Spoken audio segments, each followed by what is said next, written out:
everybody. In this video, I'm going to teach you how to solve quadratic equations using the quadratic formula. There will be several videos in this series due to the fact that we can get all kinds of answers when we're solving with the quadratic formula. So let's get started and really look at the formula. First of all, you do have to set up your equation in what's called standard form, which we talked about in our last graphing video. Standard form is ax squared plus bx plus c. Now, when we're factoring, we want the standard form trinomial to be equal to 0. But when we're graphing, we want it to be equal to y equals. When we're solving with the quadratic formula, I guess it really doesn't matter. It could be a y equals or equals to 0. So why don't you add that in on the right side? Either one is great. So this is the formula. X equals giant fraction bar here, negative b plus or minus a very big square root with b squared minus 4ac all over 2a.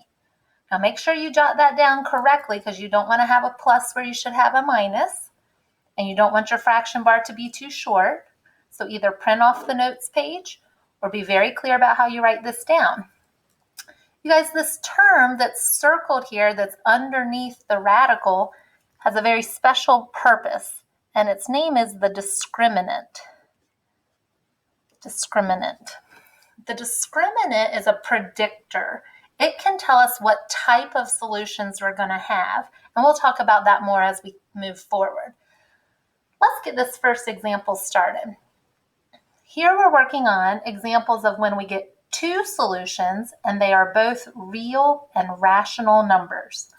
So I have a quadratic equation. And I have to identify what A, B, and C are. There's a number out front here, and if you need to write it in, that's fine. So the A value here is a positive 1. The B value is the coefficient in front of the linear term. It is negative 2. And the C value is negative 120. Okay, so I've identified A, B, and C, so I know exactly what to plug into the quadratic equation. Let's get started. I'm going to start with a giant fraction bar. This says take negative b value. So if b is negative 2, the opposite of negative 2 is positive 2. Plus and minus a giant square root, b squared. I'm going to put that in parentheses. So negative 2 squared minus 4 times the a value of 1 times the c value of negative 120.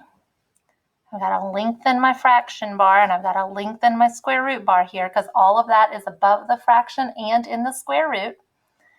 And then all of that is over 2 times the a value of 1. So pause the video if you need to so that you're sure you're getting the right digits in the right place. And now I already have Desmos pulled up on my computer. I am going to type in the discriminant into Desmos to save myself some time. So I've got negative 2 squared minus 4 times 1 times negative 120. So I get a discriminant of 484. That's the number that's underneath the square root. So to simplify again, I'd have 2 plus and minus the square root of 484 all over 2 times 1 is 2. So think through your order of operations here. I want to figure out what the square root of 484 is next. So I'm headed back over to Desmos.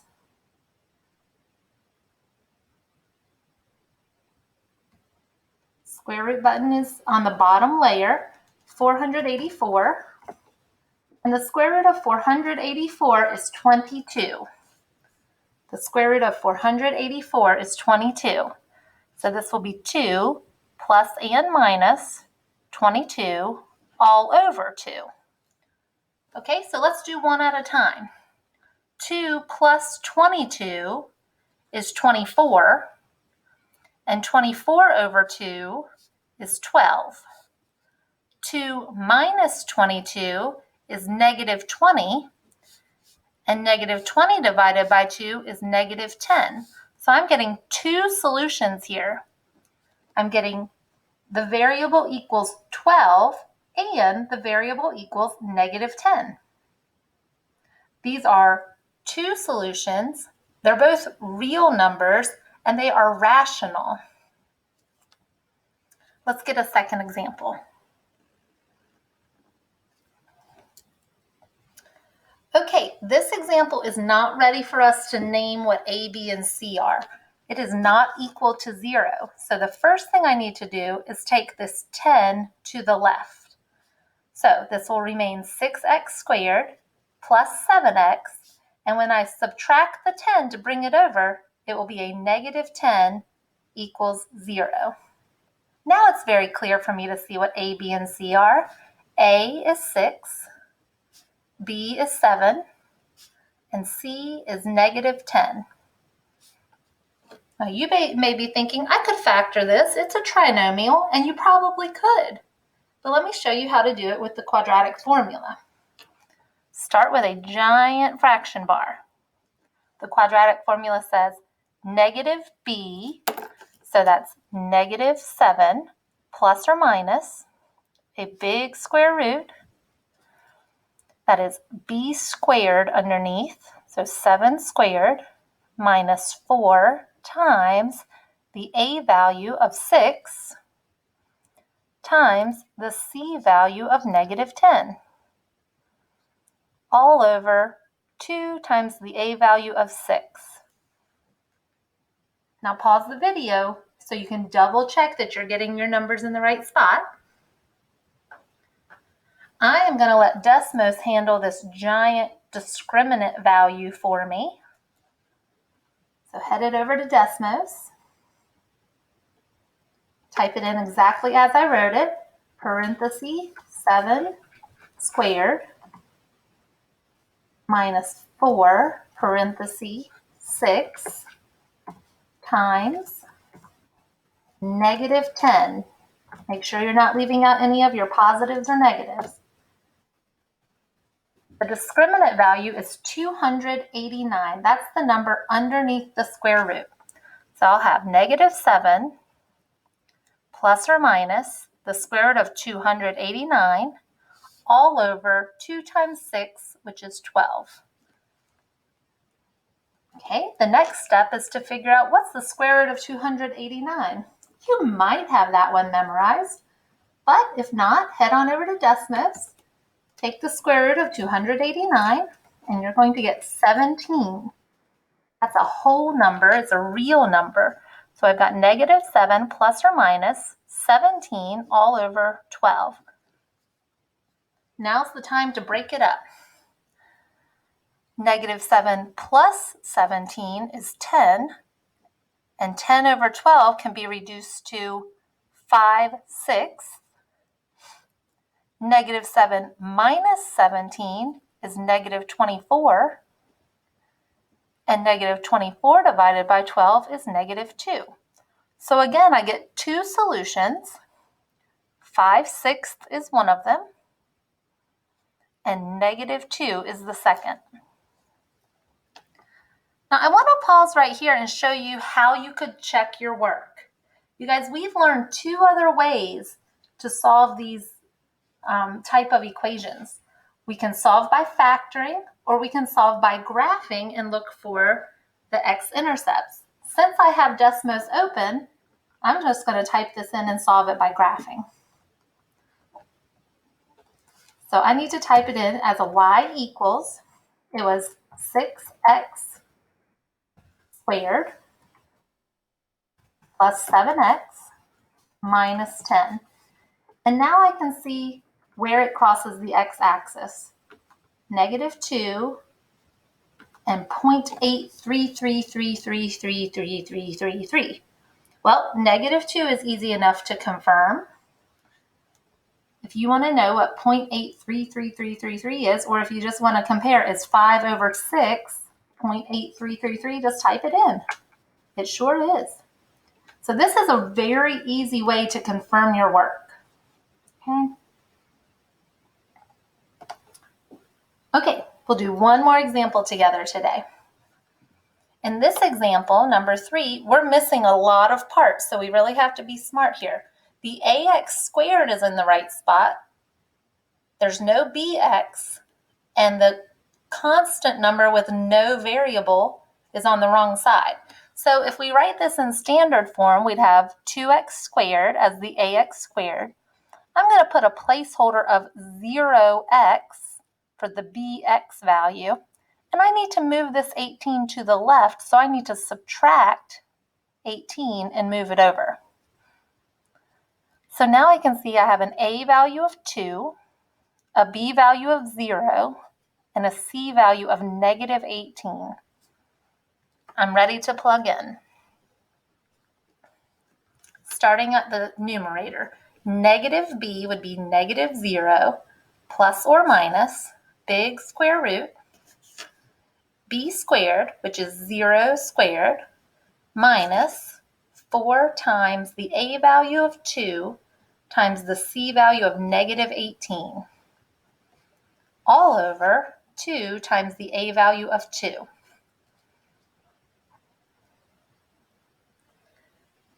Okay, pause if you need to and check your plug-in before we start solving. I'm headed over to Desmos to do the discriminant.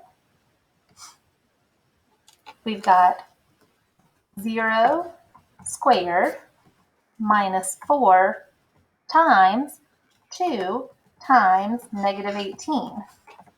So I get a discriminant value of positive 144. Pay attention to your positives and negatives, very important. Positive 144. The denominator is 2 times 2, which is just 4. Now, most of us know what the square root of 144 is, but you have Desmos at your fingertips, so take advantage. Square root of 144 is 12. So I've got -0, which of course you could just write 0, plus or minus 12 over 4.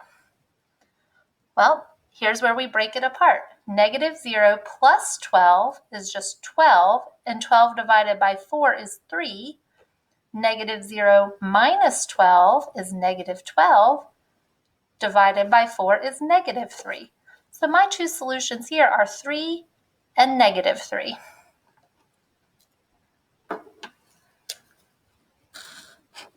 Guys, you can always check your work with a different solving method. It turns out that all 3 of these are factorable, so you can pop them into your factoring formulas. Number 3 could actually be solved by using a square root solving pattern, or we could put them all into Desmos as graphs and look at where they hit the x-axis. So there's lots of stuff we can do here, but I want you to get used to the quadratic formula because it will work for every type of equation that we're going to solve. Now, let's talk about this discriminant one more time. The discriminant holds a lot of power, and I just want to make a note here that about the discriminant. In each of these, and I'll go back and circle it, we had a discriminant of 484, which turned into 22, a whole number. The discriminant of 289, which turned into 17, another whole number, and a discriminant of 144, which is equal to 12, another whole number. So all of your discriminants are perfect squares.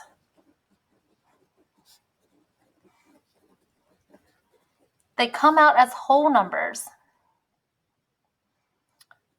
They simplify into a whole number. And that's what's making this process pretty easy for us right now. Okay? All right, time to get practicing.